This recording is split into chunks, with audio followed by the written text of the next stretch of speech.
नमस्कार प्यारे छात्रों, आज मैं आपके बीच कक्षा 12 गोली उत्तल पृष्ठ पर अपवर्तन का सूत्र लेकर आया हूं। इससे पिछले वीडियो में पार्ट 1 में यानी आज पार्ट 2 है और पार्ट 1 में हमने गोली अवतल पृष्ठ पर, आज क्या है उत्तल पृष्ठ। इन दोनों में से एक परीक्षा में आता है, बहुत इंपॉर्टेंट है। तो देखिए उत्तल पृष्ठ पर अपवर्तन का सूत्र, सबसे पहले तो चित्र, इनमें चित्र बनाना बहुत आवश्यक है। यदि आपने डेरिवेशन कर दिया, चित्र नहीं बनाया तो नंबर एक आदि मिलेगा, सब नंबर कट जाएंगे। चित्र बना दिया, डेरिवेशन में कहीं गलती हो गई तो पूरे नंबर भी मिल सकते हैं। तो महत्वपूर्ण होता है चित्र बनाना, बहुत आवश्यक होता है। तो देखिए सबसे पहले मैं इसका चित्र बनाता हूं तो आपको क्लियर भी होता जाएगा। तो उत्तल पृष्ठ हमें बनाना है, ये देखो ऐसे ही तो होता है, उत्तल लेंस ऐसे होता है। तो हमने उसका एक पृष्ठ बना दिया ये, और ये देखो गोली उत्तल पृष्ठ बना दिया। ये देखो जो रेखा बीच से काटती है इसको क्या कहते हैं, मुख्य अक्ष। अच्छा ये क्या है, ध्रुव P, S P S dash एक गोली उत्तल पृष्ठ है जिसका वक्रता केंद्र C, ये वक्रता केंद्र है, यह है वक्रता केंद्र C, जिसका वक्रता केंद्र C ध्रुव P है। इसका कुछ नाम दे दिया हमने A, इसका नाम हमने दे दिया A, यहां लिख दिया।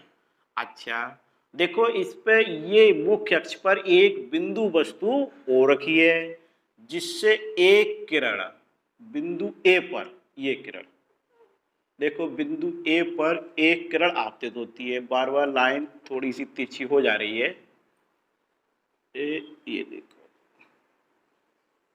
ये देखो, चलो उससे कोई फर्क नहीं पड़ता है। ये देखो हमारी तो भाई राइटिंग ऐसी ही है। ये हो गया, एक किरण ओ ए यानी बिंदु ए पर आपतित होती है, एरो लगा दिया। और दूसरी किरण देखो बिंदु पी पर, ये देखो अवलंबवत आपतित होती है और सीधी चली जाती है, ये सीधी चली गई। ये किरण बिंदु ए पर आपतित हुई, ये सी ए एन, ये है अवलंब। और किरण विरल माध्यम से सघन माध्यम में जा रही है। इधर क्या है, विरल माध्यम, यहाँ विरल लिख लो N1, और इधर क्या है सघन माध्यम, ये क्या है N2। अच्छा विरल माध्यम से सघन माध्यम में जाएगी तो अपवर्तन के नियमानुसार अवलंब की ओर झुक जाएगी। तो किरण थोड़ी सी ये देखो झुक गई है, झुक गई किरण, और इसका नाम दे दिया B। देखो अब क्या चित्र जो बना है उसकी लैंग्वेज क्या हुई, देखो एक बार फिर समझ लो। एस पी एस डैश एक गोली उत्तल पृष्ठ है जिसका ध्रुव P वक्रता केंद्र C है। इसकी मुख्य अक्ष पर एक बिंदु वस्तु O रखी है जिससे एक किरण बिंदु A पर, ये एक किरण बिंदु A पर आपतित होती है। चूंकि किरण विरल माध्यम से सघन माध्यम में जा रही है अतः अपवर्तन के नियमानुसार अवलंब की ओर झुक जाती है। दोनों अपवर्तित किरणें, यहाँ दूसरी किरण अवलंबत आपतित होती है, सीधी चली जाती है। दोनों अपवर्तित किरणों को पीछे बढ़ाने पर ये बिंदु I पर मिलती है। देखो यहां से ये हम बना रहे हैं, ये देखो ये सीधी लाइन है, ये बिंदु I पर मिलती है। इसको ऐसे ही रहने देंगे। ये I ये होता है बीटा, एल्फा, ये पहले ही आप सीख चुके हो, गामा। चित्र बन गया। अच्छा देखो ये पूरा क्या है, ये आपतन कोण, आपतन कोण, इसका नाम होगा I। आपतन कोण को I कहते हैं। दूसरे पेन से लिखते हैं, ये I है, I, और ये इतना कोण क्या होगा, ये कैसे पता चलेगा, सबसे पहले ये बताओ। ये है अपवर्तन कोण VAC, अपवर्तन कोण, और देखो ये कोण और ये कोण सम्मुख कोण है तो दोनों बराबर होंगे R और R। देखो अच्छा ये एक लंब डाला गया है, ये लंब है, और इस लंब का नाम हमने लिख दिया ए एम, इसकी कुछ ऊंचाई है वो है एच, ये एच है। अब ये चित्र बन गया। अच्छा दूरियां और लिख लो। देखो वस्तु तक की दूरी हमेशा यू ध्रुव से नापी जाती है, यू। अच्छा प्रतिबिंब तक की दूरी को मानते हैं बी, ये देखो प्रतिबिंब तक की दूरी को वी। और वक्रता केंद्र तक की दूरी को क्या मानते हैं आर, यानी वक्रता त्रिज्या होती है ये देखो वक्रता त्रिज्या क्या मान लिया आर, ये हो गया, दूरियां नाप ली आपने। अच्छा अब देखो फिर समझ लो एक बार, माना एस पी एस डैश एक गोली उत्तल पृष्ठ है जिसका वक्रता केंद्र सी ध्रुव पी है, इसकी मुख्य अक्ष पर एक बिंदु वस्तु ओ रखी है जिससे एक किरण बिंदु ए पर आपतित होती है। चूंकि किरण विरल माध्यम से सघन माध्यम में जा रही है अतः अपवर्तन के नियम अनुसार अवलंब सी एन की ओर झुक जाएगी। दूसरी किरण ओपी अवलंबवत आपतित होती है और ये सीधी चली जाती है। दोनों अपवर्तित किरणों को पीछे बढ़ाने पर ये बिंदु आई पर मिलती हैं जो कि बिंदु वस्तु ओ का आभासी प्रतिबिंब है। वही लैंग्वेज, तो ये तो आप लिख लेंगे जैसे पिछली वीडियो हमने बताया था, तो इसको आप लिख लेंगे। अब मैं इसका डेरिवेशन करता हूं। मैथमेटिकल लैंग्वेज चित्र के बारे में लिखना जरूर वरना नंबर कट जाएंगे। देखिए क्या है, सबसे पहले आपतन कोण देखो ओ ए एन, ये यहां से देखो ओ ए एन क्या है, यानी आपतन कोण, नीले पेन से लिखो।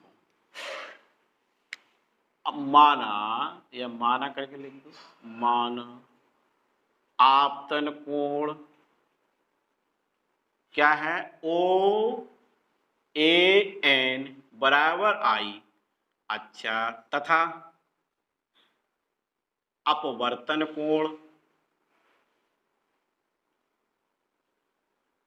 अपवर्तन कोण, अपवर्तन कोण क्या है देखो बी ए सी, बी ए सी बराबर क्या लिख दें आर, ये हो गया बी ए सी आर।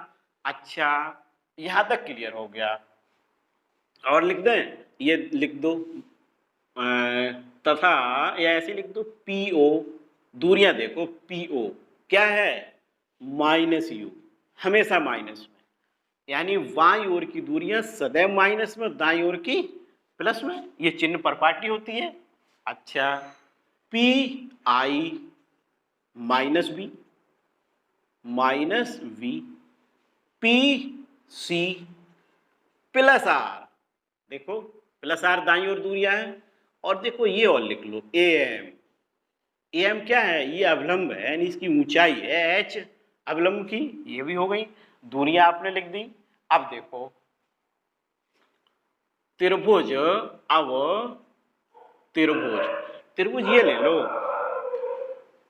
ओ सी ए, ओ सी ए, ओ सी ए से वही कोण का योग अंतः कोणों के योग के बराबर होता है।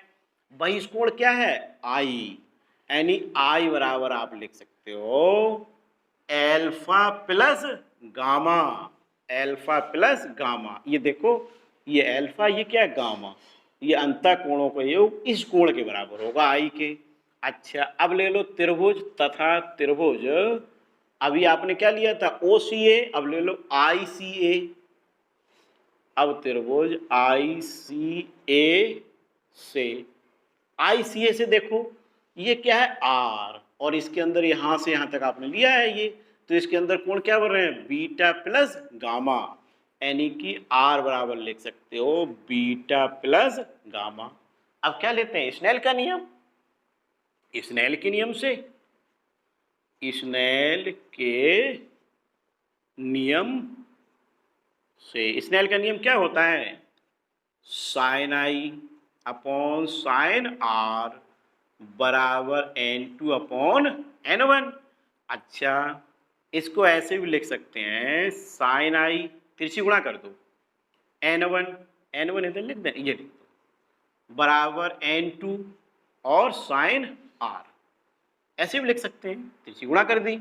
अब देखो ये देख गोली उत्तल पृष्ठ या गोली पृष्ठ ऐसे लिख दो, यदि गोली पृष्ठ का व्यास बहुत छोटा हो, बहुत छोटा हो, तो आई व आर भी छोटे होंगे, आई व आर भी छोटे होंगे। अच्छा देखो, यानी कि साइन आई बराबर साइन आर, साइन आई बराबर आई और साइन आर बराबर क्या हो जाएगा आर। अब देखो, अतः साइन आई की जगह क्या लिख दें, I N one into I, N one I ऐसे लिख दो, बराबर एन टू और आर, वैल्यू लगा दी। इस ये साइन आर की वैल्यू क्या है आर। अच्छा ये देखो, अब ऐसा करो आई और आर के मान रख दो, आई व आर के मान रखने पर आई व आर के मान, आई का मान क्या है एल्फा प्लस गामा, देखो एन वन एस आई बराबर बराबर एन टू ये वाला एन टू ना, और आर की जगह देखो क्या है बीटा प्लस गामा, यहां तक हो गया। अब ऐसा करो गुणा कर दो इनकी, देखो N one alpha plus N one gamma, N two beta और एन टू गामा।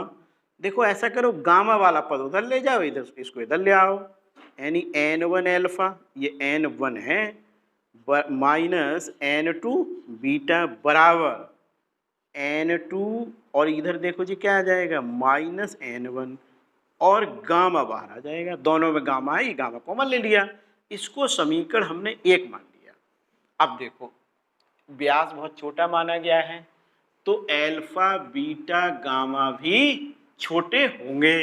अब यहाँ क्या लिखेंगे, चूंकि गोली पृष्ठ का व्यास, गोली पृष्ठ का व्यास बहुत छोटा माना गया है, बहुत छोटा माना गया है, अतः एल्फा बीटा गामा भी छोटे होंगे। ये देखो एल्फा बीटा गामा भी छोटे होंगे। अब यहां लिख देते हैं टेन एल्फा बराबर एल्फा, ये एल्फा है, एल्फा टेन में क्या होता है लंब बटा आधार, देखो एल्फा ये है, लंब क्या है ए एम, आधार क्या होगा एम से ले लो, ओ तक की दूरी एम ओ या A M upon P O. अच्छा ये पी ओ क्यों लिख दिया, क्योंकि व्यास यदि बहुत छोटा होगा तो ये एम और पी ये एक दूसरे के अति निकट होंगे, बहुत निकट होंगे, तो एम और पी ओ दूरियां लगभग समान होंगी। अब चूंकि पी ओ इसलिए लिखना है कि ध्रुव से सारी दूरियां मापी जाती है, तो इसलिए पी ओ। अच्छा A M H PO, PO वस्तु तक की दूरी क्या है यू, तो माइनस यू है, माइनस को यहां भी लिखा था, एक ही बात है। टेन बीटा बराबर बीटा, बीटा में देखो लंब बटा आधार M I, A M upon P I, A M क्या है एच, अच्छा पी आई क्या है माइनस बी, तो माइनस हम ऊपर लगा रहे हैं। अच्छा टेन गामा बराबर गामा ए एम अपॉन, देखो gamma A M upon M C और A M upon P C, H upon R, R देखो प्लस का है, पी सी देखो आपने जो लिखा है आर प्लस का है। अब ये जो एल्फा बीटा गामा के मान समीकरण एक में लगा दो, फिर समझो आ गया डेरिवेशन, बहुत आसान है। यहां लिखते हैं या समीकरण एक से लिख दो, खाली समीकरण एक से, समीकरण एक से देखो एन वन, देखते जाना ध्यान से समझ लेना, एन वन और एल्फा, एल्फा क्या है एच अपॉन यू है, लेकिन एच अपॉन यू किसका है माइनस का, तो हमने माइनस इधर लगा दिया, माइनस ये वाला। अब एन टू तो ऐसा ही, फिर क्या रहा बीटा, और बीटा का मान देखो H upon B, H upon B, लेकिन किसका है माइनस का है, तो माइनस यहाँ लगाओगे तो प्लस हो जाएगा, देखो बीटा, अच्छा बराबर, यहां तक तो आ गया, N2 माइनस N1। अब गामा, गामा देखो कितना H/R। अब देखो इधर H अगर कॉमन लेंगे तो H कट जाएगा, देखो H को हम काट देते हैं, H तो कट जाएगा, ये H ऐसे कट जाएगा। अच्छा H कट गया, अब क्या बचा, क्या बचा, अब बचा देखो N2, इसी पेन से लिखूं नीले से ही, N2/B, N2/B, ये इसको हमने पहले लिख दिया, ये पहले लिख दिया, माइनस N1/U, N1/U बराबर, देखो इधर N2 minus N1, N2 minus N1/R। ये डेरिवेशन समझो कंप्लीट हो गया। कभी कभी तो यहीं तक पूछते हैं, देखो एक बार इसको समझ लो आप क्या है, चित्र समझ में आ गया।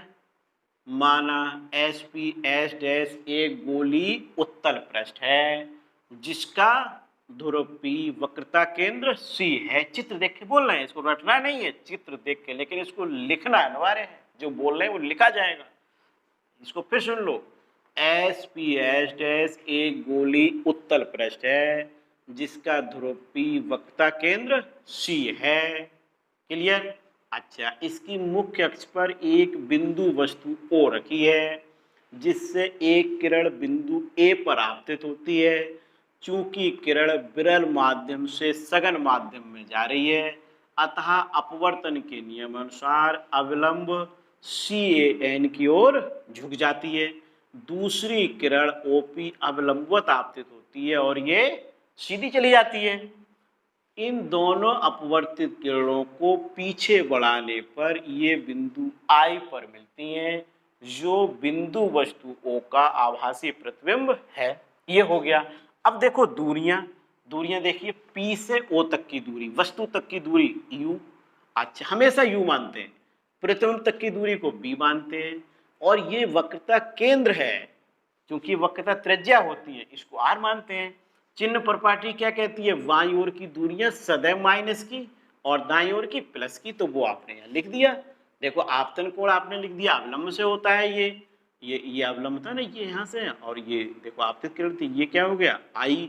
अच्छा ये कोण क्या, आर कहाँ से आ गया, ये अपवर्तन कोण और ये कोण दोनों सम्मुख कोण है, बराबर होंगे। अच्छा ऊंचाई को एच माना गया है, देखो अल्फा बीटा गामा हो गया। देखो ये त्रिभुज OCA यानी वही कोण का योग अंतर कोण के बराबर होता है। ऐसे ही ICA लोगे तो R बराबर, अब देखो स्नेल का नियम लगा दिया, व्यास बहुत, ये सेम वैसा ही है जो पिछला आपने वीडियो अगर देखा है तो समझिए तैयार हो गया। पिछले वीडियो में भी सब ऐसे ही लिखा था, देखो ये सब वही था, यहाँ थोड़ा सा चेंज था, बस थोड़ा सा चेंज है, होता चला गया, सेम ऐसा ही यहाँ तक हो गया। ओके, कभी कभी इससे आगे भी पूछ लेते हैं। क्या आगे पूछ लेते हैं, ये पूछ लेते हैं, यदि देखो मैं लिख देता हूं, यदि विरल माध्यम के सापेक्ष सघन माध्यम का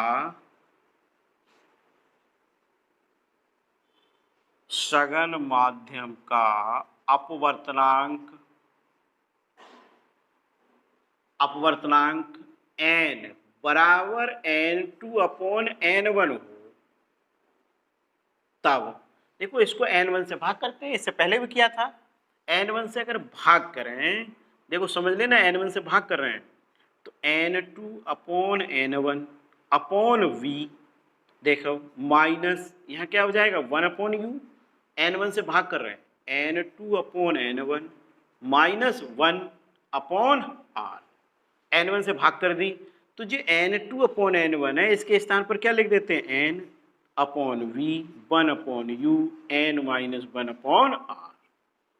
कभी कभी यहां तक पूछ लेते हैं, कंप्लीट हो गया तो यहां से यहां तक पूछा जाएगा तो यहां तक लिखेंगे, यहाँ तक पूछा जाएगा तो यहाँ तक लिखेंगे। कहाँ तक पूछा जाता है? 5 नंबर का क्वेश्चन आता है, ये सही से तैयार कर लेंगे, पिछले वीडियो को देखेंगे, इसको देखेंगे, तो दोनों ऐसे याद हो जाएंगे, आप कभी नहीं भूलेंगे, हमेशा याद रहेंगे और परीक्षा में सही होगा। तो ठीक है, ओके, थैंक यू।